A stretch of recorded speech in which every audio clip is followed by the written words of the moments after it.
Salut les cyclistes, bienvenue dans cette nouvelle conversation. Aujourd'hui, c'est un épisode très particulier, très personnel, parce que j'ai l'honneur et l'émotion aussi d'accueillir mon père, Dominique, dans ce nouvel épisode. Alors, c'est un ancien cycliste de haut niveau, un passionné de la première heure et surtout un homme dont le parcours force le respect. Ensemble, on va retracer son histoire, son amour du vélo, l'accident qui a changé sa vie et comment il a transformé cette épreuve en une force incroyable. On démarre tout de suite. Accrochez-vous, c'est une conversation de cœur et de courage. Bon, comme avec tous les invités, salut, Dominique. Merci. Salut petit. Merci de te prêter au jeu. C'est pas si facile que ça. Ouais. D'être interviewé par son propre gosse. Oui, c'est vrai, c'est drôle. Mais en préparant l'interview, vu que moi je connais ton histoire quand même pas mal, ça a remonté pas mal d'émotions. S'il faut, je vais pleurer pendant l'interview, on verra. Mais non, ça va bien se passer. Bon, pour ceux qui vivent dans l'eau et qui te connaissent pas encore, est-ce que tu peux te présenter? Très simplement, je suis Dominique Barre, je suis né en 1967, donc j'ai 58 ans. J'ai eu un peu de galère dans la vie, 39 opérations, 3 accidents de moto non responsables grâce ou à cause de chauffards qui n'avaient aucune considération de la vie humaine et des dégâts qu'ils pouvaient causer. Et ça s'est terminé, donc, la dernière opération, par une amputation en octobre 2017, avec toutes les conséquences qui en ont découlé, bien évidemment. Je fais juste une petite aparté technique, et là, je salue Stéphane Guitard. T'as vu, Steph, j'ai pas mis ma chemise Scott. Je me suis bien habillé pour toi. Coucou, Steph. Bon, très bien. Après, tu as toujours été dans le sport avant les accidents, dans ta jeunesse? Alors en fait, je sais pas d'où me vient cette envie de sport, de toujours faire plus, mais j'ai toujours couru, j'ai toujours fait du sport. Alors je suis issu d'une famille où on était 5 enfants et on était toujours en train de se courir après, comme ce qui se faisait avant, hein. On jouait au foot en permanence devant la maison, on avait un immense champ où on pouvait s'éclater. Bon, j'ai commencé par faire du foot, de la course à pied. C'est un besoin. Voilà, c'est un besoin physique. Plus tard, dans ma carrière de sportif, j'ai pu faire des tests à l'effort, j'ai pu passer des échographies du cœur, et il s'est avéré que j'ai un gros cœur qui me permet d'avoir une fréquence cardiaque très basse. Même encore aujourd'hui, à 58 ans, je descends régulièrement en dessous de 30 pulses la nuit, ce qui est assez surprenant d'ailleurs. Mais dans l'effort, c'est pareil, je ne monte pas beaucoup, donc je ne fais pas trop de lactate et ça se passe bien. C'est un besoin de faire du sport. C'est physique, c'est psychologique, c'est tout ce qu'on veut pour dire d'être bien dans la vie. Un gros cœur et un grand cœur aussi. Ah bah, grand cœur, ça je peux pas. C'est compliqué de parler de soi quand on veut parler de grand cœur, parce que on peut très bien penser avoir fait au mieux, et en fait on n'a fait rien. Et puis on peut très bien penser qu'on n'a rien fait, et en fait on a fait du mieux qu'on a pu. Et ça, c'est une phrase d'Alexandre Astier qui m'est restée dans une de ses interviews, où il disait que du moment qu'on a fait du mieux qu'on peut, ben, on a donné le meilleur. Voilà.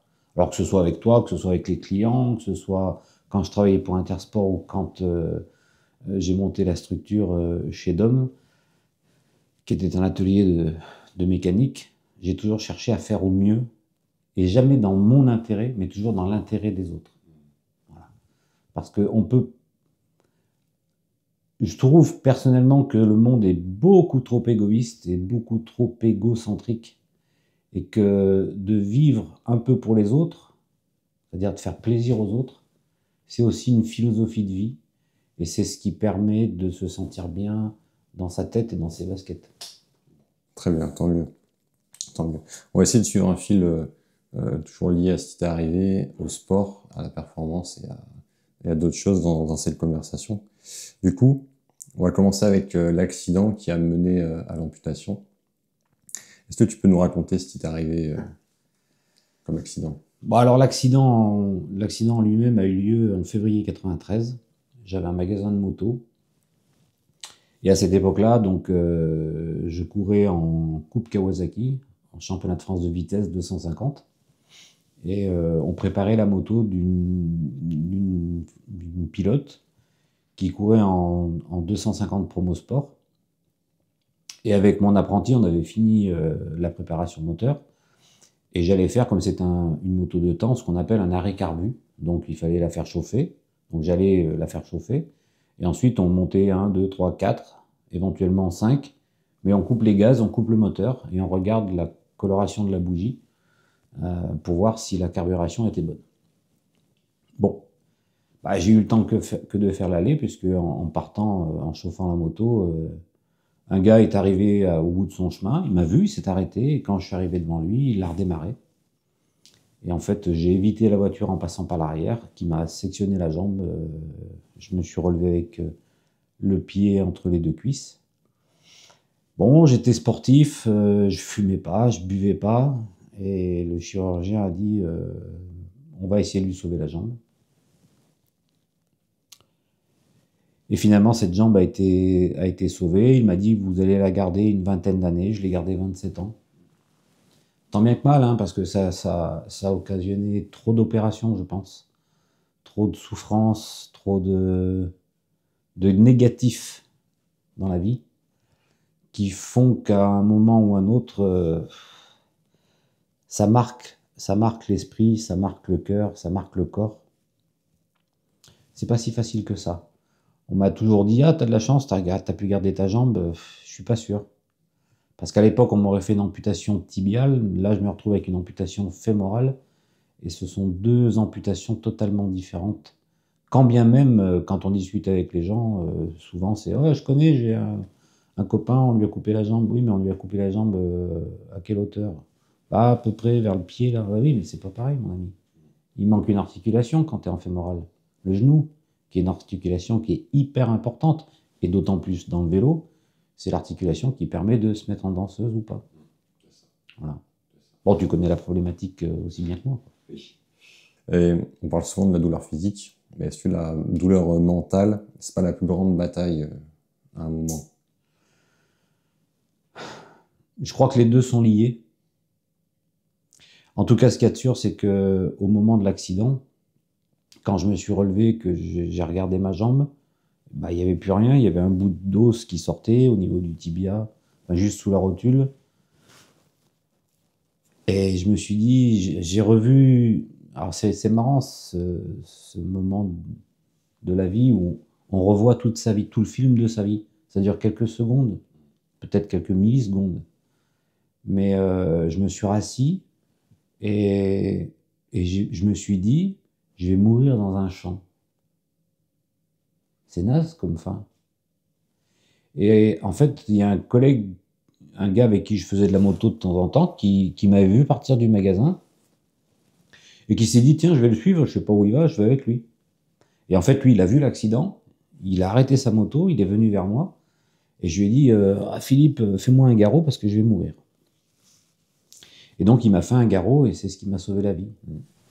Merci, Philippe. C'est vrai. Sinon, je ne serais pas là aujourd'hui. Philippe Fonseca, on peut te dire merci tous les deux. Exactement. Et qu'est-ce qui t'a aidé le plus dans les jours qui ont suivi? Peut-être la famille, le sport, ta foi? Le sport, je crois pas, si ce n'est le fait d'avoir une vie saine, ce qui a permis au chirurgien de prendre des décisions qui étaient en rapport avec cette hygiène de vie que j'avais déjà à l'époque. Ma famille, oui, mon épouse, oui, parce que mon père, c'était un tordu complet, il est venu me voir à l'hôpital 10 jours après l'accident pour me gueuler dessus parce que il savait pas où j'avais mis quelques papiers. J'avais carrément d'autres choses à penser que ça, quoi. Mais j'avais la gangrène d'ailleurs à cette époque-là. Donc je descendais au bloc un jour sur deux. Mais Géraldine, ouais, a été ma moitié, quoi. Et c'est d'ailleurs suite à cet accident qu'elle m'a demandé en mariage. Et elle a 58 ans et on est toujours ensemble. Tu es notre progéniture et on fait tout pour essayer de continuer cette histoire le plus longtemps possible. Et puis la foi, peut-être, oui, parce que moi j'ai été élevé avec une éducation chrétienne, on est dans un pays chrétien. Ma mère m'a appris qui était Dieu, ce qu'il pouvait éventuellement faire dans notre vie. Et j'avais eu l'occasion de lire la Bible et j'ai toujours compris l'importance ou la valeur qu'a la vie humaine. Voilà. Et on ne peut pas rien faire en disant, enfin on peut pas faire des choses en disant je m'en fous de toute façon. C'est pas vrai. On doit se respecter. On doit respecter la vie parce que ça a une certaine valeur, quelque chose qu'on nous a donné et il faut se battre pour elle. Alors les souffrances psychologiques qui sont venues après sont peut-être dues aux souffrances physiques parce que quand tu souffres 24 heures sur 24, il y a un moment où ta tête, c'est compliqué, quoi. Et c'est là où le sport, en fait, vient en complément et permet de... les spécialistes comprendront, mais quand on fait du sport, on fabrique de l'endorphine qui nous permet d'apaiser un peu les douleurs, qu'elles soient physiques ou psychologiques. Et je pense que je me suis jeté là-dedans pour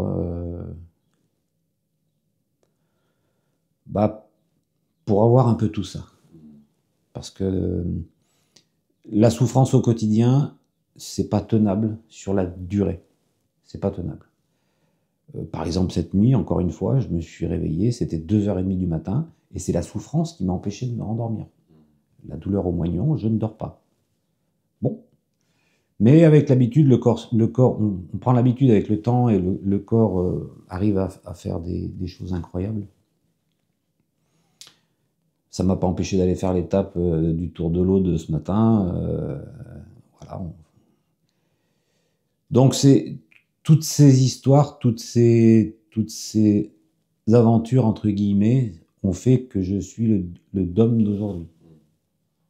Voilà. Peut-être que si j'avais pas eu ces deux accidents très graves, parce que celui de 2002, ça a été quand même une sacrée claque. Hein. Je partais pour les championnats du monde en Autriche avec l'équipe de France en e-sport. Et j'étais prêt comme jamais. Et un jeune s'est dit, tiens, je vais griller un feu rouge parce que c'est la mode. Voilà. Et moi, j'arrivais à ce moment-là avec mon scooter. Je rentrais du travail. Parce que j'étais parti plus tard du travail, parce qu'un client était en retard lui-même à son travail pour venir récupérer son vélo. Je dis pas de problème, je t'attends. Donc au lieu de partir à 7h, je suis parti à 7h30. Et j'ai eu cet accident.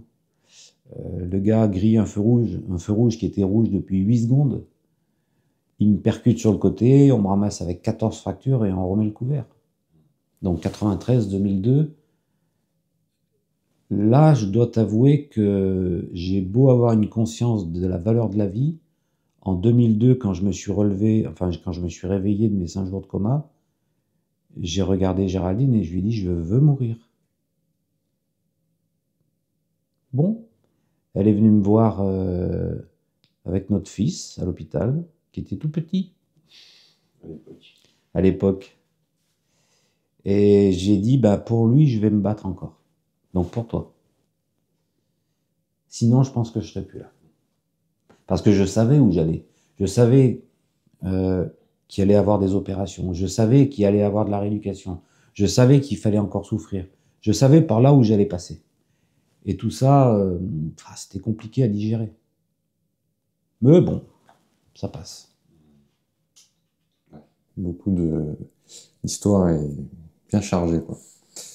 Bon, tu as déjà un peu amorcé la chose en parlant de l'équipe de France en e-sport. Ouais. On va revenir à ton parcours en tant que sportif de haut niveau. Parce que le vélo, finalement, ça n'a pas été on va dire ton sport dans lequel tu as commencé, qui est venu après l'accident de 93. Du coup, à quel moment précisément tu as commencé à faire du vélo? En fait, donc j'ai eu l'accident en février 93. Je suis resté 14 mois et demi avec un fixateur externe donc planté dans la jambe.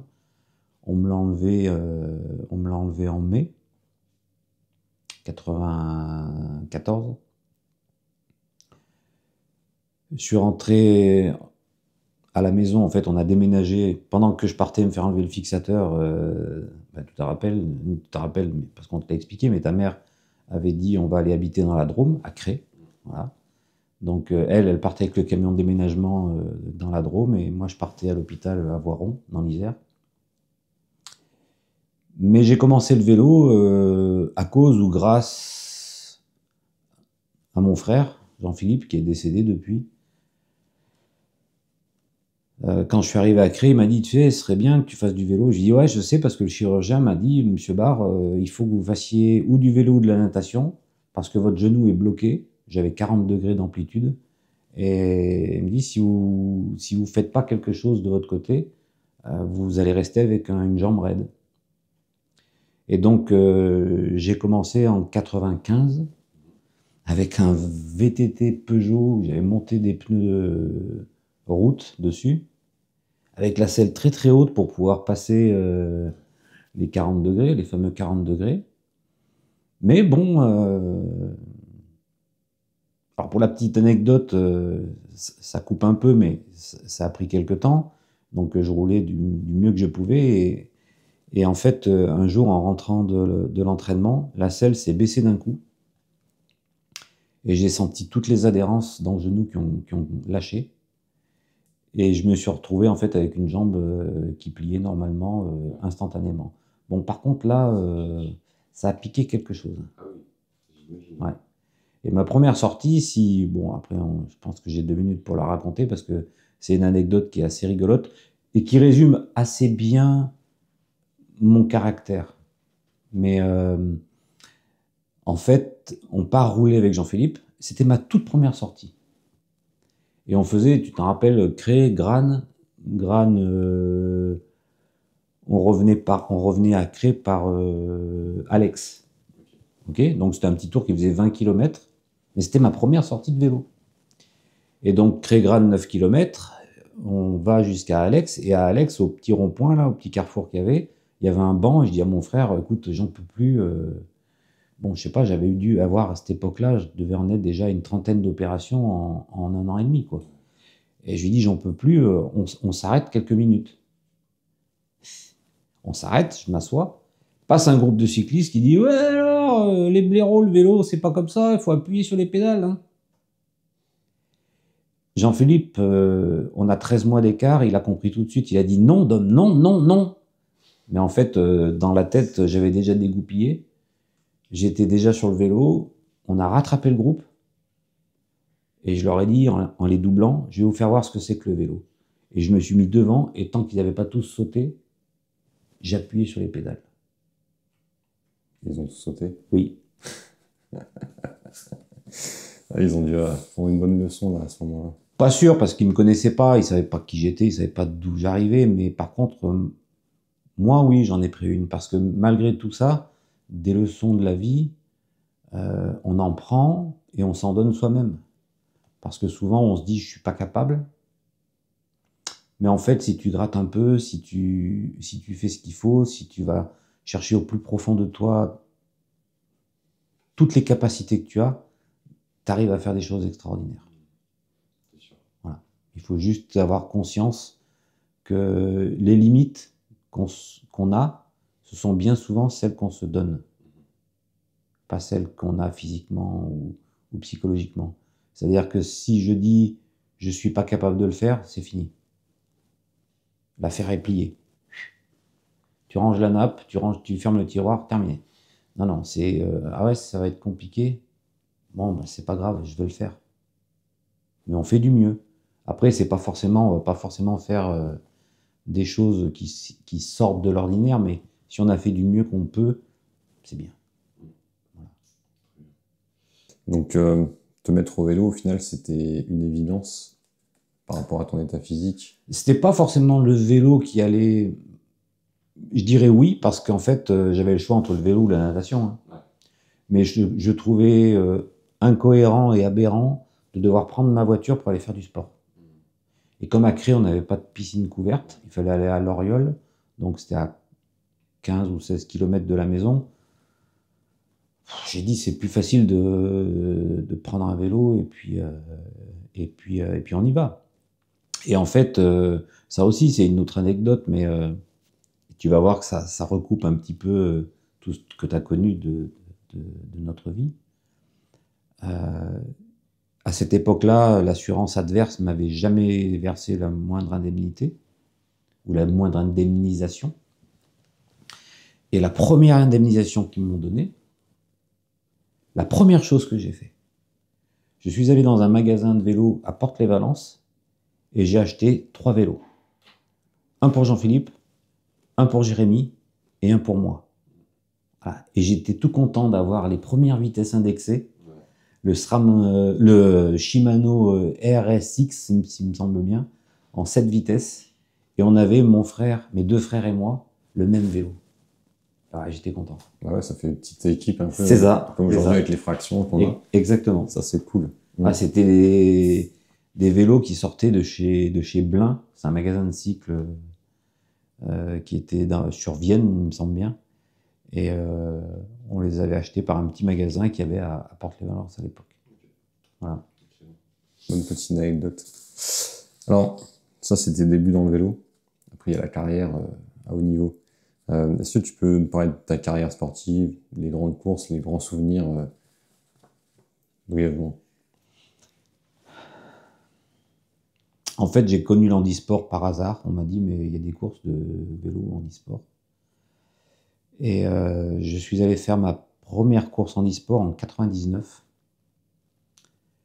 Et je suis cette année-là 3e des championnats de France de contre-la-montre individuelle et vice-champion de France de course en ligne. J'avais jamais fait de course. Je savais pas ce que c'était.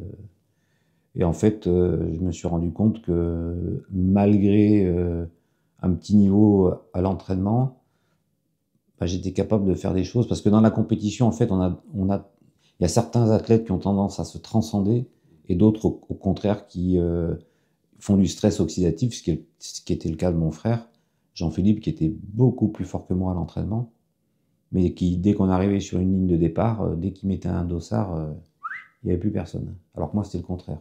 Plus il y avait de l'adversité, plus c'était dur, et mieux j'étais. Bref, donc je fais ma première course en e-sport. On me dit, monsieur Har, bah, vous allez venir à Blois au championnat d'Europe. Ce sera votre première sélection. Qu'est-ce que vous voulez que j'aille faire sur une sélection équipe de France? Mais bon, on me sélectionne, j'y vais. Je fais 4e des championnats d'Europe de contre-la-montre individuelle avec mon vélo de route. J'avais pas de vélo de contre-la-montre. Et en fait, pendant la course en ligne, on avait un gros taquet à monter. Et puis derrière, c'était un petit replat, puis un long faux plat descendant qui nous ramenait sur la ligne. Le tour devait faire une 15aine de kilomètres. Et en fait, dans la bosse, au 3e tour, j'ai dit, mais on n'est pas venu là pour acheter du terrain, donc je suis parti. Et je me suis retrouvé à 2 tours de l'arrivée avec 3,30 d'avance. Et l'entraîneur national m'a fait relever pour attendre 2 Français qui étaient sortis derrière. Ce que j'ai fait, un petit peu à contre-cœur au départ, mais après je l'ai fait. Et il y avait David Mercier, Francisco Trujillo. Et je fais 3 des championnats d'Europe. C'était mes premiers championnats, ma première sélection. Et ma première expérience à ce niveau-là. Et déjà, je m'étais rendu compte que l'handisport, à ce niveau-là, ça a beau être des gens handicapés, ça roulait vite quand même. C'était pas forcément un niveau national français, mais on va dire un bon niveau régional, quoi. Et encore, c'était les tout débuts des courses handisport que j'ai pu faire, parce qu'après, c'est vraiment monté d'un cran. On avait des équipes handisport pro avec la Rabobank qui venait, avec la ONCE espagnole. On avait quelques coureurs qui étaient sponsorisés en individuel. Moi, j'étais suivi par le Crédit Agricole. Il y avait des coureurs qui étaient chez Cofidis, donc ça commençait juste un petit peu à se professionnaliser, quoi. Même si ça allait toujours pas à 100%, il n'empêche que les gens sont maintenant bien suivis. Ouais. Okay. Après, en courses qui m'ont marqué, je dirais toutes les courses internationales, c'est vraiment des belles courses. J'aurais pu gagner la coupe d'Europe mais j'ai pas pu aller faire la dernière course qui était en Russie parce que l'équipe de France avait dit c'est où tout le monde y va ou personne, et j'étais le seul à avoir trouvé un budget, donc j'avais budget pour moi mais pas pour toute l'équipe. J'ai gagné pas mal de courses de sélection pour les JO et pour les JO, ceux d'Athènes et de Sydney. Mon seul regret, ça aura été de participer à toutes les courses de sélection. Pour Athènes, je les ai toutes gagnées, et d'être resté à la maison, c'est peut-être le seul regret. Après, c'est bien fait pour moi, j'avais qu'à m'investir un petit peu plus, et notamment faire de la piste. J'aurais pu partir, je pense, en sélection aux Jeux paralympiques. C'était le but, hein, recherché, parce que quand tu as une sélection olympique, c'est paralympique, ça ouvre quand même d'autres portes. Mais je regrette pas ma vie. Voilà. Et ma dernière grosse course, c'était en 2007, où j'ai dit à mes sponsors, donc l'Office des sports valentinois, avec comme président Jean-Marc Abattu. Coucou Jean-Marc, qui a été un homme pour moi, qui a fait beaucoup pour moi au niveau financier, ils m'ont beaucoup aidé, cette assos. Et donc je leur avais dit, ma dernière course, ce sera les championnats de France 2007. Et je vais tout faire pour rapporter le maillot de champion de France. Donc j'ai été champion de France sur route le samedi, bah t'y étais. Ouais, c'est ça. T'avais 7 ans, donc j'ai quelques photos, c'est sympa. Et puis le lendemain, je suis champion de France du contre-la-montre individuel. J'ai pas du tout fait une récup diététique le soir des championnats de France route. J'étais avec Jean-Pierre Giometti qui m'avait accompagné. J'ai une pensée très, très émue pour Jean-Pierre qui a eu un grave accident et qui se bat actuellement dans son lit d'hôpital. Je sais pas s'il verra cette vidéo, mais en tout cas, j'en profite pour te dire, Jean-Pierre, que je pense beaucoup à toi. Et que de te savoir dans l'état dans lequel tu es me fait énormément de peine.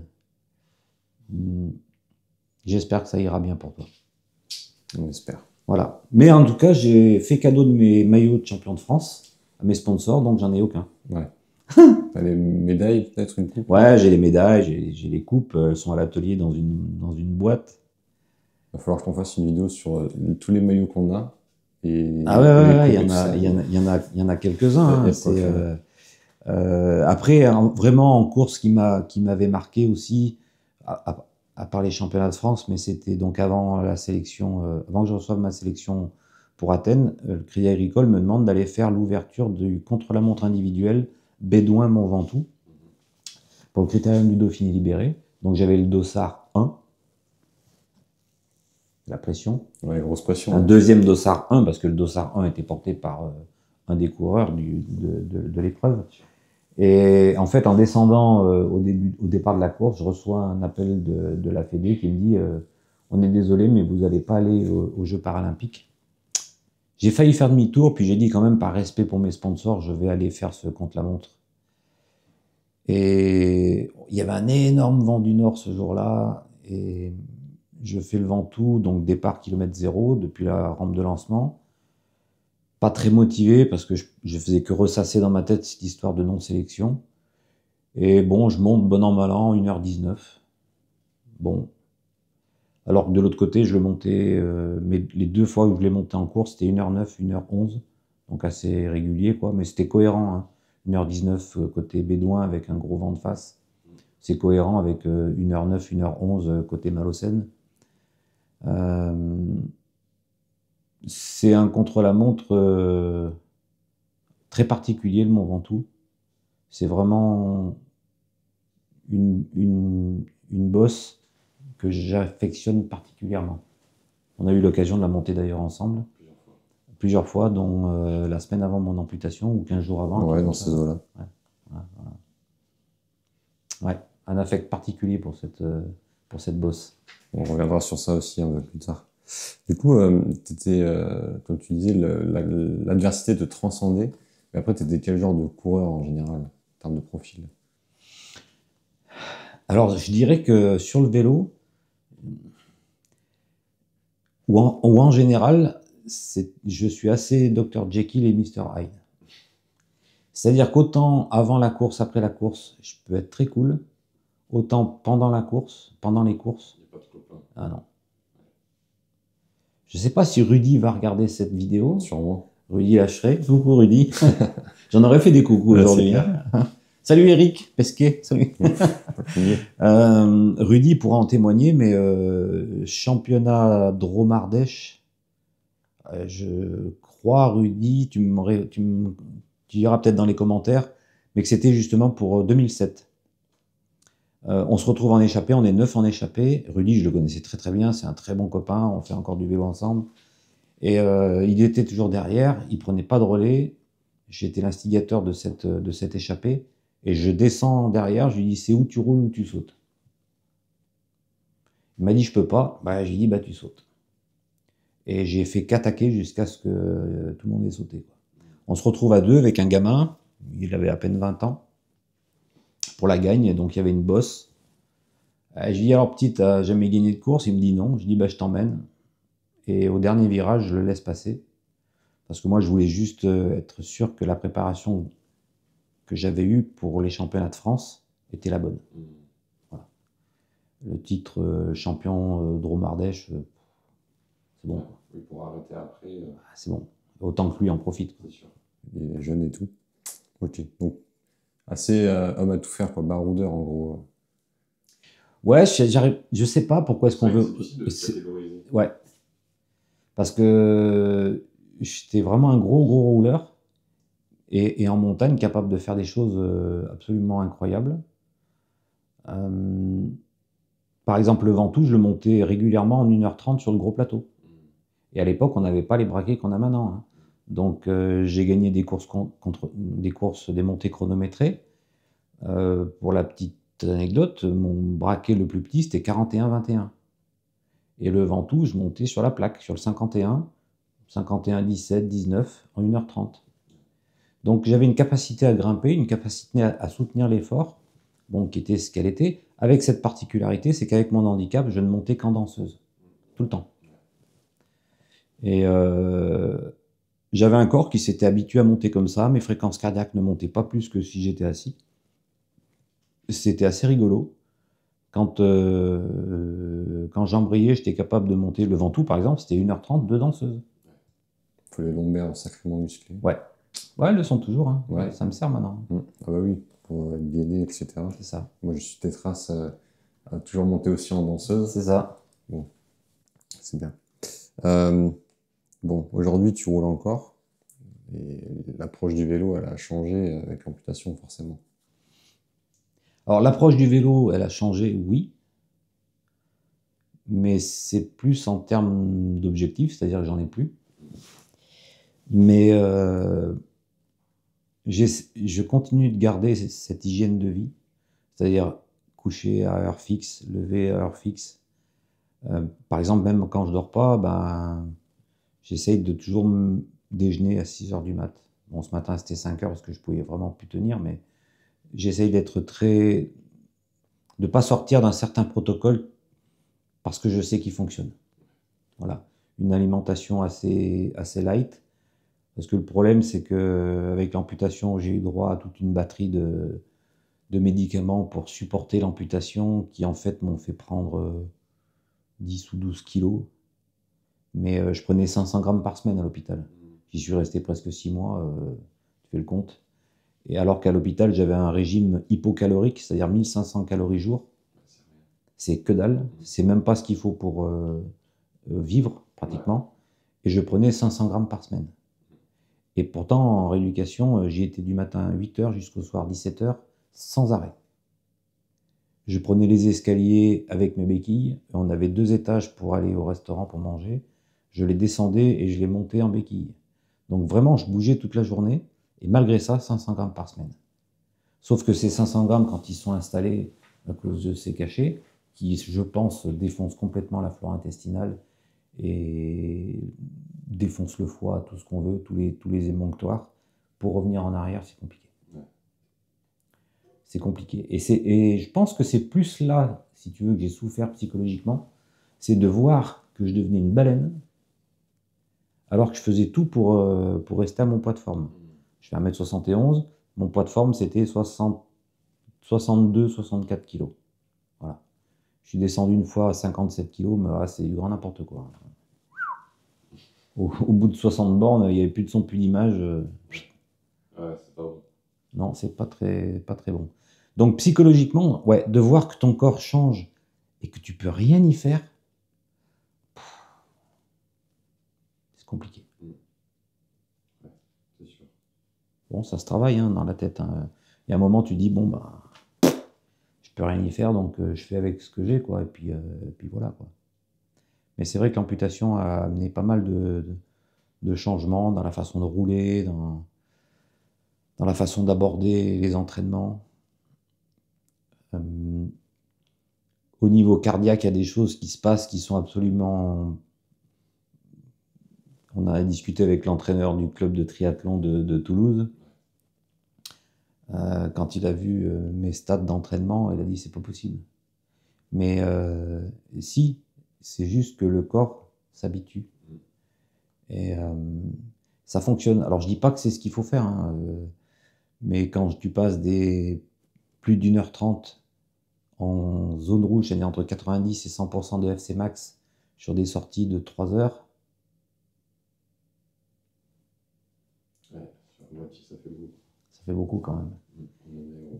Mais le corps est comme ça et il s'est habitué. Après, tant que ça fonctionne, je touche à rien. Le jour où ça va commencer à gripper un peu la mécanique, on verra ce qu'on fait, mais pour l'instant, j'ai pas de problème de cœur, tout fonctionne, donc bon, il faut en profiter. Oui, non, c'est sûr, ça roule quand même bien, ouais. Ouais, je pense que c'est pas mal, ouais. Ouais.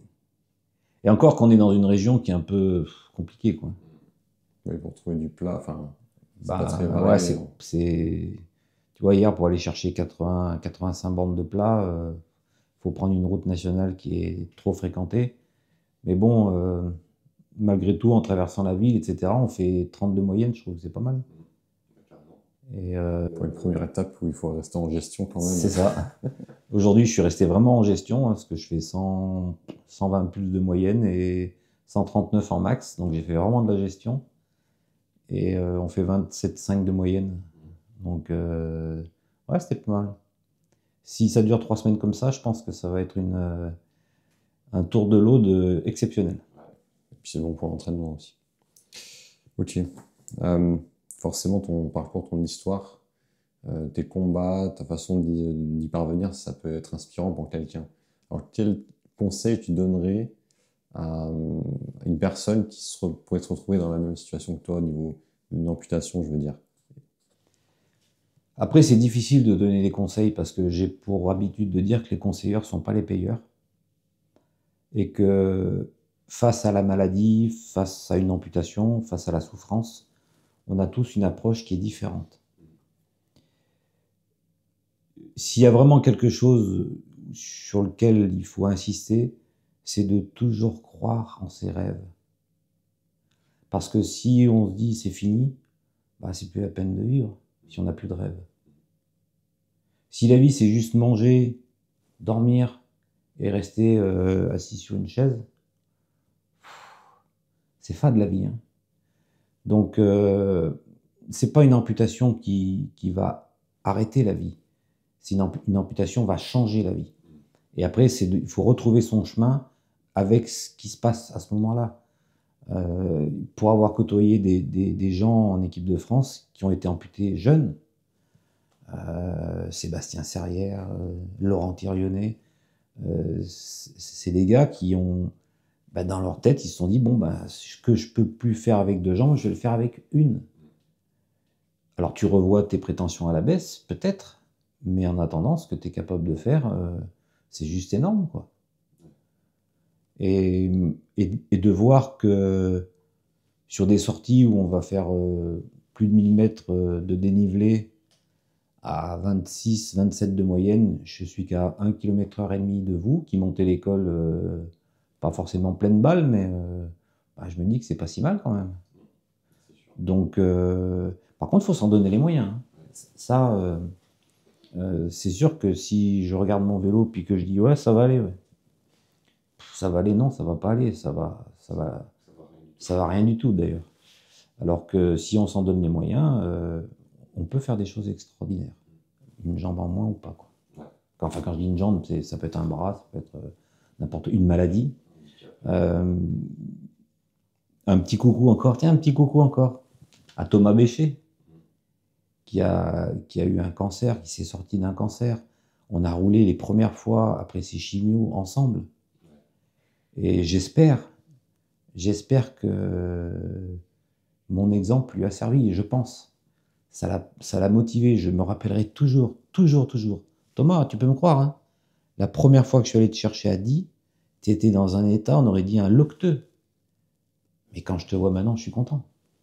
Franchement. Et on va bientôt te revoir. Est-ce que tu penses que la souffrance, ça peut devenir une force? Oui. Justifiez votre réponse. Alors, c'est un couteau un petit peu à double tranchant, c'est-à-dire qu'à force de souffrir, tu as tendance à t'endurcir. Ouais. Et les gens, le regard des gens peut être négatif. C'est-à-dire, ouais, il est jamais content, ou il a un air dur. Mais la souffrance rend dur. La ligne est fine, quoi. C'est ça. Et on peut vite basculer dans quelqu'un de aigri et envoyer péter tout le monde. Alors que c'est pas le cas, enfin je crois pas, hein. Alors des fois on en joue. À l'atelier, il y a le bad cop et le good cop. On peut en jouer, mais il n'empêche que... Alors toi tu vois l'envers du décor, c'est que pour les gens, pour les clients, et pour les gens à qui j'ai affaire, mais je donnerai ma peau. Et il y a des fois où je rentre de l'atelier, j'ai voulu finir un vélo parce que je ne le trouvais pas au point. Quand je pose la prothèse, le moignon est en sang. Mais ce n'est pas un problème. Alors c'est vrai que la souffrance peut rendre dur, ou faire paraître dur. Mais on peut aussi s'en servir comme moteur. C'est-à-dire je souffre, mais j'arrive à faire encore des choses. Et ça permet de passer par-dessus pas mal de choses. Voilà. Et de ne pas regarder son petit nombril et de se dire oh ben non, tu comprends, je vais pas le faire parce que je suis handicapé, quoi. Ouais. Faut se donner les moyens. Ok.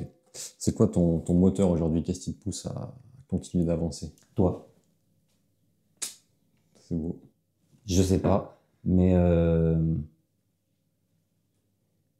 j'ai pas d'autre réponse. Parce que moi, techniquement, j'ai plus rien à prouver. J'ai plus rien à me prouver.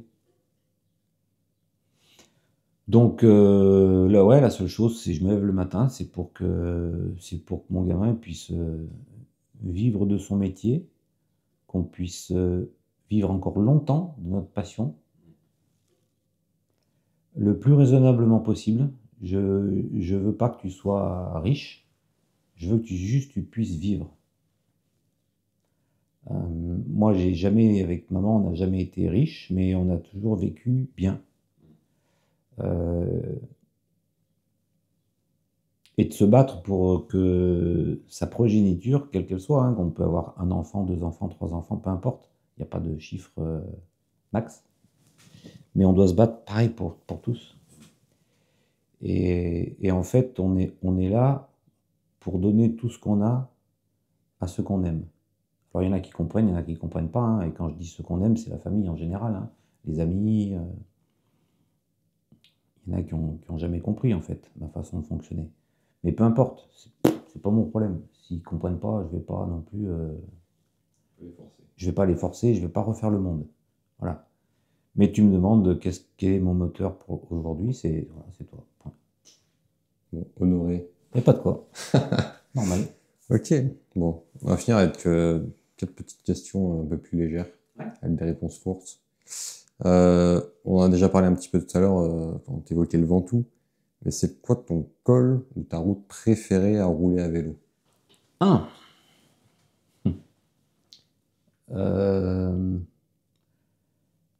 Franchement, un col en particulier, je dirais tous les cols qui sont autour de Saint-Jean-en-Royans. Donc c'est le pied du Vercors, hein. Saint-Jean-en-Royans, c'est vraiment le bout du Vercors. Et cette petite région, d'ailleurs, Top Vélo, tiens, un petit coucou à Top Vélo. On va les taguer tous. On va les taguer, ouais. Alexandre, il a fait une petite vidéo sur un petit coin du Vercors. Et j'ai regardé cette vidéo avec beaucoup d'émotion parce que c'était des routes que je pratiquais. J'allais souvent faire un tour dans le Vercors qui faisait 200 bornes. Et je faisais ça à 32 moyenne, mais tranquillette, hein, dans l'après-midi. Et il y a plein de petites routes cachées, des routes vraiment sympathiques. Le col de Biux, dans la montée du col de Tamé, prenez à droite, là, on descendait le Tamé pour aller à Saint-Jean-en-Royans, on prenait à droite le col de Biux, on l'a fait quelques fois. Il y a la route qui part de Saint-Jean et qui monte. Alexandre l'a pris, là, enfin, il a pris une petite partie. Comment elle s'appelle cette route qui est, Ah, j'ai perdu le nom, mais bref, peu importe. Le col du Rousset, c'est juste magique. Aussi, ouais. Donc, on va refaire un autre coucou, ouais. Mais à la Drômoise cette fois-ci. On arrête ça. Est-ce que le vélo, c'est un terrain d'expression ou un refuge pour toi? Ou les deux? Ah, les deux, mon général. Ouais. C'est un refuge parce que demain, tu m'enlèves le vélo. Je pense qu'en 6 mois, je suis foutu. Physiquement. Voilà, physiquement, hein, c'est pas psychologiquement, non, mais physiquement, quand il y a des moments où je suis obligé de couper 10 jours, je me bloque de partout, quoi. Et je pense que ça serait vite. Mais non, ouais, non, les deux, ouais. J'en ai vraiment besoin. Physiquement, psychologiquement, émotionnellement. Ça me dérange pas d'aller rouler seul, parce qu'on est au milieu de la nature. On peut se rendre compte de l'immensité de la Terre. Parce que quand tu es tout en haut d'un col, tu vas faire Paillères, tu regardes à 360 degrés. Tu vas faire la route des crêtes, tu vois aussi bien côté Carcassonne que côté espagnol. Mais tu te dis, mais c'est énorme, quoi. Et j'ai de la chance de vivre ça. Moi, je plains les gens, et je pourrais pas, je plains les gens qui vivent en ville, quoi. Voilà, tu me demandes des réponses courtes, j'essaie de faire. C'est vrai qu'on est habitué à ça, c'est difficile d'aimer la ville, on va dire ça. Mais bon. Et vice versa aussi. Peut-être. Oh, je pense, ouais. Je pense. Qu'est-ce que tu ressens quand tu montes sur ta selle aujourd'hui? Que je suis vieux. Est-ce que ça grince quand tu montes dessus? Non, non, non, non. Juste le plaisir de m'échapper d'une vie qui, sans le vélo, serait vraiment compliquée, quoi. Je pense, hein. Le vélo, c'est, en plus d'être un sport, c'est une philosophie de vie. Mais il faut goûter vraiment le vélo avec tous les paramètres qu'on peut y intégrer, hein, que ce soit la préparation mentale, physique. Quand on passe l'hiver avec nos fixies, c'est juste énorme. Ouais. Tu roules avec un vélo qui a qu'un plateau, un pignon, point, terminé. What else? Bah, c'est ça. Et ça passe tout seul. Et quand tu reprends ton vélo à vitesse, tu retrouves le plaisir des vitesses, de la vitesse, de la facilité. Mais la vie en général n'est pas facile. Et le vélo, je trouve que c'est quand même une sacrée belle école de la vie. Voilà, si on veut résumer cette question, le vélo est une belle école de la vie. Ça va un peu sur la dernière question. Ah mince. Non, mais c'est très bien. C'était au début de ta réponse. La question que j'avais écrite, c'était: est-ce que tu penses que le vélo t'a sauvé la vie? Oui. Voilà. Les chirurgiens ont fait une part, mais ça c'était pour sauver... c'est leur métier, on va dire. L'amour d'une femme et le vélo. Après, tu as une part importante dans tout ça, dans cette équation, parce que c'est le résultat tu es le résultat de notre amour avec ta mère, et Et on veut tout le meilleur pour toi. Et si on continue à se battre, c'est pour toi. Et donc, la vie, ça se résume pas à juste quelques années, c'est une continuité, quoi. Il faut l'aimer, la vie. Sinon, aucun intérêt. Il faut se battre pour elle. Et quand on veut se battre, il faut aller au bout des choses. Voilà. Et la vie, en règle générale, n'est pas facile, surtout en ce moment. Parce que je m'imagine avec mes frères et ma sœur, quand on était plus jeunes, c'était autre chose, quoi. On pouvait aller à l'école à pied. Nous, on faisait 5 bornes pour aller à l'école maternelle à pied. Seul. Seul. Au jour d'aujourd'hui, c'est marqué interdit, warning, c'est pas possible. Après, quand on est rentré au collège et après au lycée, mon père a jamais voulu qu'on prenne le car, donc on faisait 5 bornes le matin en vélo et 5 bornes le soir, d'accord, en vélo, été comme hiver. Hein. Et on allait discuter avec les copains à l'abri de bus. Quand le car arrivait, on partait en vélo et on faisait un contre-la-montre avec mon frère. On arrivait avant le bus. C'était une dinguerie. Hein. Ah ouais. Ouais. Et une petite anecdote, allez, puis après j'arrête, mais un jour, mon frère, avec son vieux vélo cintre-plat, il s'est retrouvé à l'arrière, derrière le Tour de France, qui passait à la côte Saint-André, parce qu'on était de là-bas, dans l'Isère. Et il était à fond, à plat ventre sur son vélo cintre-plat. Il y avait la voiture de balai qui était derrière, qui lui disait de dégager parce qu'il n'avait rien à faire sur la course. Mais c'était rigolo. En fait, ça, c'est une image qui m'est restée parce que, sans le savoir, après, j'allais vivre de ça, quoi. Tant dans le travail que dans ma passion de tous les jours. C'est fort. Voilà. Très bien. Bon, merci pour ce moment. Avec plaisir. Merci pour toutes les confidences. Et puis merci pour tout ce que tu as fait. Avec plaisir, Monty. Bon, c'est la fin de cette vidéo. Merci de l'avoir regardé jusqu'au bout. J'espère que ça vous aura permis de mieux connaître ce personnage. Je vous dis à très vite pour une prochaine vidéo. N'oubliez pas de vous abonner à la chaîne. Et j'ai oublié, voilà, pas grave, je recommence.